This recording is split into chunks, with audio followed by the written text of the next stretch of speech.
سلام سلام البنات، واش راكم؟ نتمنى تكونوا كامل بخير. اليوم جيتكم وجبت لكم فطوري، درت الله الله طمرقه زيتون ولا طاجن الزيتون. اختي درت بجوانحتي نتاع الدجاج راه غالي يا خيتي، نظن نشتكي الدجاج ما حبش يهبط. اي هنايا كيما راكم تشوفوا البنات، جبت التقديره تاعي صغيره الله الله، وسكرفشت لها حبه بصله البنات تكون كبيره باه تجي حلوه وخاثره في المرقه. وانا درت لها مغرف زبيده غير صغيره، قطره زيت. انا نحب لي دم في الماكله البنات، باه نكونوا واضحين. ايا درت هنايا لي زيبيس تاع الدجاج، درت شويه ملح شويه فلفل كحل وشويه راس الحانوت والزيتون. الزيتون البنات ما تغلوه ما والو، ديروه ديريكت شلوه وما تكثرش الملح في المرقه وخلاص. البنه كامل تروح مع الغليه الاولى. كيما راكم تشوفوا البنات، وانايا درت شلاضه شويه الفلفله مليها البطاطا راهي تتقلى يا خويا واحد البنه.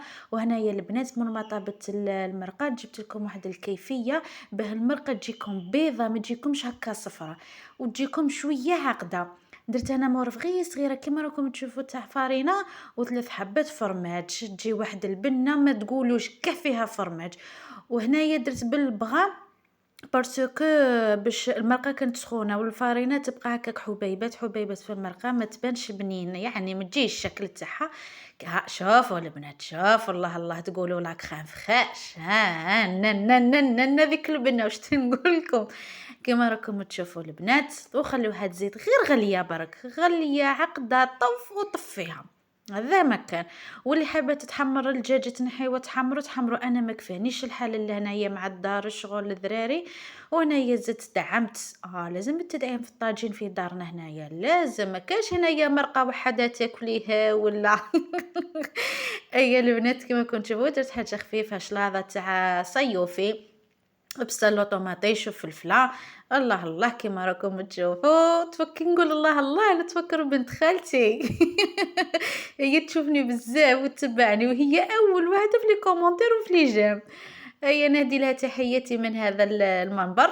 هكا كما كتشوفوا البنات سقيت قليت معاها رفختها بالبطاطا مقليه. الله الله. هكايا. وشبحت الطاجين تاعي من الفوقه كما راكم تشوفوا المرقه، شوفوها كيفاه شحال خضره وشابه. هنايا البنات ما لحقتش باش نحمر الدجاج، كاين اللي حاب يقليه في المقله وكاين اللي حاب يدير له شويه زبده من الفوق ويدخلوا الكوشه. كل واحد واش يحب واش يفضل في التربانيه في التسقيه في كل شيء. شوفوا البنات ذيك المرقه وجات بنينه ما تقولوش كاع فيها الفرماج. هكا البنات ووجدت الطابله تاعي وهذا هو فطوري. ودرت فخوماج غابي، كاين اللي حاب المعدنوس، انايا درت الفخوماج باش نكملها. وهنايا نتمنى تدعموني بجيم وكومونتير البنات، ونتلاقاو في فيديو اخر ان شاء الله.